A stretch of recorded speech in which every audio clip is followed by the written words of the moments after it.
നമ്മളിപ്പോൾ വിചാരിക്കുമ്പോൾ എന്തോ ട്രംപ് മടുത്തു, ഇനിയിപ്പോൾ യുദ്ധം നിർത്താം എന്നാണ് വിചാരിക്കുക. അതങ്ങനെയല്ല. ഇതൊരു കൂളിംഗ് പീരീഡാണ്, പല നിലയ്ക്കുള്ള കൂളിംഗ് പീരീഡാണ്. ഇപ്പോൾ ട്രംപിൻ്റെ പ്രഖ്യാപനം വന്ന ഉടനെ തന്നെ എന്താ സംഭവിക്കുന്നത്? എണ്ണവില താഴേക്ക് പോകുന്നു, ഓഹരി വിപണി കുതിക്കുന്നു. അപ്പോൾ എണ്ണവില ഒന്ന് സ്റ്റേബിളാക്കുക, അതിനൊരു കൂളിംഗ് പീരീഡ് വേണം. ഈ സമയത്ത് തന്നെയാണ് മറീനുകൾ വന്നുകൊണ്ടിരിക്കുന്നത്. US മറീനുകളും കൊണ്ട് വന്നുകൊണ്ടിരിക്കുകയാണ്. ജെറാഡ് ഫോർഡ് കപ്പലിന് തീ പിടിച്ചിരുന്നു, ഇറാൻ ആക്രമണത്തിലാണെന്ന് പറയപ്പെടുന്നു. അത് തിരികെ പോയി അത് സർവീസ് നടത്തി ചിലപ്പോൾ തിരിച്ചു വരും, കൂടുതൽ സൈനിക വിന്യാസം ഉണ്ടാവും. ഇത് നിൽക്കാൻ പോകുന്നൊരു യുദ്ധമല്ല, അങ്ങനെ നമ്മൾ വിചാരിക്കുകയേ വേണ്ട. അത് ട്രംപിൻ്റെ ഒരു ശീലം അങ്ങനെയാണ്. അതായത് ഇപ്പോൾ ഇറാനെ സംബന്ധിച്ചിപ്പോൾ ഇങ്ങനെയൊരു പ്രഖ്യാപനത്തോടെ ഇറാൻ എന്ത് ചിന്തിക്കും? ഒരു കൂളിംഗ് പീരീഡ് നമുക്കും കിട്ടിയല്ലോ, എന്നാൽ കുറച്ച് വിശ്രമിച്ച് കളയാം. അതായത് ശത്രു അലസനാകുന്ന സമയത്ത് വീണ്ടും അടിക്കുക എന്നുള്ളതാണ് ട്രംപിൻ്റെ ലൈൻ. അല്ലെങ്കിൽ ഒരു പീസ് ടോക്ക് നടന്നുകൊണ്ടിരിക്കെ ഇറാനെ സംബന്ധിച്ച് ഇറാൻ്റെ ന്യൂക്ലിയർ ടോക്കുകൾ മുതൽ എല്ലാ ടോക്കിൻ്റെ മുമ്പിൽ നിന്ന് അലി ലാരിജാനിയെ പോലും വധിക്കാൻ US തയ്യാറാവുന്നത് എന്തുകൊണ്ടാണ്? അവർക്ക് അങ്ങനെ നോട്ടമില്ല, അവരെല്ലാവരെയും കൊല്ലും. ഈ യുദ്ധം ഉടൻ തീരാൻ പോകുന്നില്ല. ഇതിൻ്റെ ഒരു കാരണം ഇപ്പോൾ നമ്മൾ പലതരം സിദ്ധാന്തങ്ങൾ പറയും. ട്രംപ് ഇങ്ങനെ അപ്രതീക്ഷിതമായി പെരുമാറുന്ന ആളാണ്, അയാൾക്ക് തോന്നും പോലെ ചെയ്യുന്നതാണ്, ഇസ്രായേലിൻ്റെ സമ്മർദ്ദം കൊണ്ടാണ് ഇത് ചെയ്യുന്നത്, ഇപ്പോൾ എപ്സ്റ്റീൻ ഫയലിൻ്റെ സ്വാധീനം കൊണ്ട് ഇസ്രായേൽ ട്രംപിനെ പരിധിയിൽ വെച്ചു, അങ്ങനെ പല സിദ്ധാന്തം പറയാം. ഇസ്രായേൽ ട്രംപിനെ പരിധിയിലാക്കിയിരിക്കുകയാണെന്നുള്ളത് ശരിയാണ്. അതിപ്പോഴല്ലല്ലോ, ഇപ്പോഴേ അല്ല അത്. കാരണം അമേരിക്കയുടെ US എംബസി തെല്ലവീവിൽ നിന്ന് ജെറുസലേമിലേക്ക് മാറ്റാനെടുത്ത് തീരുമാനം എടുത്തതാരാണ്? അത് ട്രംപ് ഒറ്റയ്ക്കാണ്. ട്രംപ് ഒറ്റയ്ക്കെടുത്ത തീരുമാനമാണ് അത്.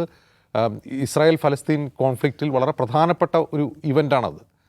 അതായത് അമേരിക്ക ഈ ജെറുസലേം കേന്ദ്രമാക്കിയുള്ള, കിഴക്കൻ ജെറുസലേം തലസ്ഥാനമാക്കിയുള്ള ഫലസ്തീൻ, സ്വതന്ത്ര ഫലസ്തീൻ രാജ്യം എന്നുള്ളതാണ് ഫലസ്തീൻ കോസ്.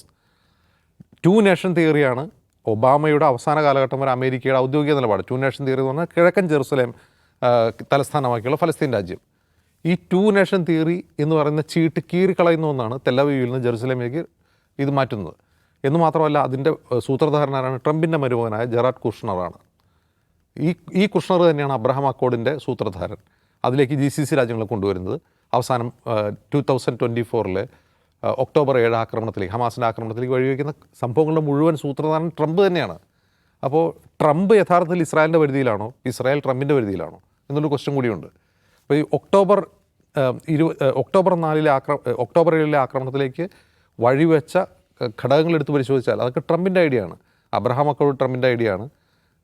ഈ എംബസി മാറ്റം ട്രംപിൻ്റെ ഐഡിയ ആണ്. അപ്പോൾ ഇസ്രായേൽ ട്രംപിൻ്റെ പിടിയിലാണോ, ട്രംപ് ഇസ്രായേലിൻ്റെ പിടിയിലാണോ? ഇത് രണ്ടും പരസ്പര പൂരകം തന്നെയാണ്. ഇത് അങ്ങോട്ടും ഇങ്ങോട്ടും പരസ്പരം. ഇപ്പോൾ എപ്സ്റ്റീൻ ഫയലിൽ ട്രംപിൻ്റെ പേരുണ്ടെങ്കിലും ഇല്ലെങ്കിലും, എപ്സ്റ്റീൻ ഫയലിനെ പറ്റിയൊക്കെ കേൾക്കുന്നതിന് മുമ്പാണ് ഈ എംബസി മാറ്റം ഉണ്ടായി, US കോൺസുലേറ്റ് മാറുന്നത്. അപ്പോൾ ട്രംപ് യുദ്ധം ചെയ്യാൻ തന്നെ തീരുമാനിച്ചിട്ടുണ്ട്, ട്രംപ് ഇറാൻ ആക്രമിക്കാൻ തന്നെ തീരുമാനിച്ചിട്ടുണ്ട്. ഇപ്പോഴത്തെ ആ പ്രഖ്യാപനം കേവലമായ ഒരു കൂളിംഗ് പീരീഡാണ്. കൂളിംഗ് പീരീഡ് എന്ന് തന്നെ പറയാം. സൈനികമായും സാമ്പത്തികമായുള്ള ഒരു കൂളിംഗ് പീരീഡാണ്.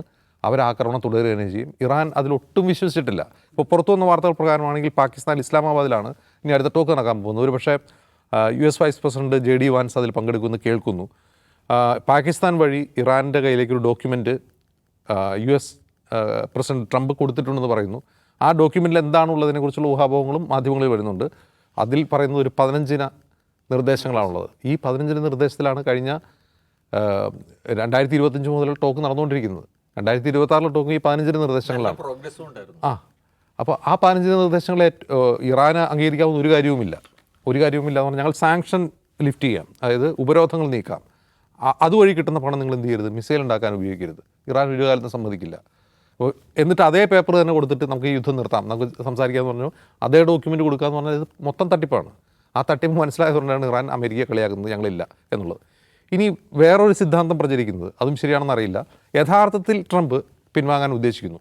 അപ്പോൾ പിൻവാങ്ങാൻ ഉദ്ദേശിക്കുമ്പോൾ തോറ്റ് പിൻവാങ്ങുക എന്നുള്ളൊരു നറേറ്റീവ് സൃഷ്ടിക്കപ്പെടാതിരിക്കാൻ ഇറാൻ ഞങ്ങളെ സമീപിച്ചു, അതുകൊണ്ട് ഞങ്ങളിത് സമ്മതിച്ചു എന്നൊരു നറേറ്റീവ് സൃഷ്ടിക്കുക. അതിനുശേഷം എന്താണ്, ഞങ്ങളതിൽ കുറേ കൂടി മുന്നോട്ട് പോയി എന്ന് പറയുക. അപ്പോൾ പൊതുവെ ഞങ്ങൾ വെടിനിർത്തലിന് സന്നദ്ധരാണെന്ന് പറയുമ്പോൾ പൊതുവെ ലോകരാജ്യങ്ങളുടെ സപ്പോർട്ട് ട്രംപിനും അമേരിക്കയും കിട്ടും. അതിനെ എതിർക്കുന്ന ഇറാനെതിരെ ലോകരാജ്യങ്ങളുടെ വികാരം തിരിയുകയും ചെയ്യും. അങ്ങനെ ഒരു നറേറ്റീവ് സൃഷ്ടിക്കുക എന്നൊരു ലക്ഷ്യമാണെന്ന് പറയപ്പെടുന്നു. പക്ഷേ ഇറാൻ അതിന് വഴങ്ങില്ല. കാരണം ഇറാനെ സംബന്ധിച്ച് ഇത് അവരുടെ ഒരു അന്തിമ യുദ്ധമാണ്. അവരിതിനൊരു അന്തിമ ഡു ഓർ ഡൈ യുദ്ധമായിട്ടാണ് അവരതിനെ കാണുന്നത്.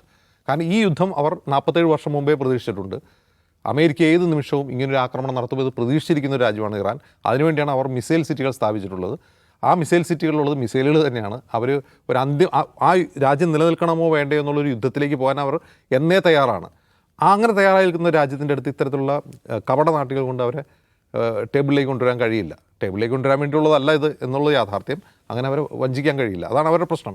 അവരിപ്പോൾ ചെയ്തുകൊണ്ടിരിക്കുന്ന യുദ്ധം ആ രാജ്യം നിലനിൽക്കണമോ വേണ്ടോ എന്നുള്ളതാണ്. ഏതെങ്കിലും തരത്തിലൊരു ടോക്ക്, വെടിനിർത്തൽ ചർച്ചയ്ക്ക് അവർ മുന്നോട്ട് വയ്ക്കുന്ന ഉപാധി ഇനി മേലാൽ ഇസ്രായേലോ അമേരിക്കയോ ഞങ്ങൾ ആക്രമിക്കാൻ പാടില്ല എന്നുള്ളൊരു ഡീലിൽ അവർ ഒപ്പുവെക്കൂ. ഇനി ഞങ്ങളുടെ ടെറിട്ടറിയിൽ നിങ്ങളുടെ ഒരു ആയുധവും വീഴാൻ പാടില്ല എന്നൊരു ഡീലിൽ മാത്രമേ ആ വെടിനിർത്തൽ ചർച്ച സാധ്യമാവൂ. അപ്പോൾ അതല്ലാത്ത എന്തെങ്കിലും പറഞ്ഞ് ഞാൻ കഴിഞ്ഞ വർഷം എടുത്ത അതേ കാർഡ്, അതേ 15-ൻ്റെ നിർദ്ദേശം എടുത്ത് വീശിക്കളയാമെന്ന് ട്രംപ് വിചാരിച്ചാൽ അത് വിശ്വസിക്കുന്ന അത്ര മണ്ടന്മാരല്ല ഇറാൻ. അതുകൊണ്ട് ഇപ്പോൾ നമ്മൾ കാണുന്നത് കേവലമായ എണ്ണവില ഒന്ന് പിടിച്ചു നിർത്താനുള്ള കൂളിംഗ് പീരീഡ് അല്ലെങ്കിൽ സൈനിക വിന്യാസത്തിനുള്ള കൂളിംഗ് പീരീഡ് മാത്രമാണ്.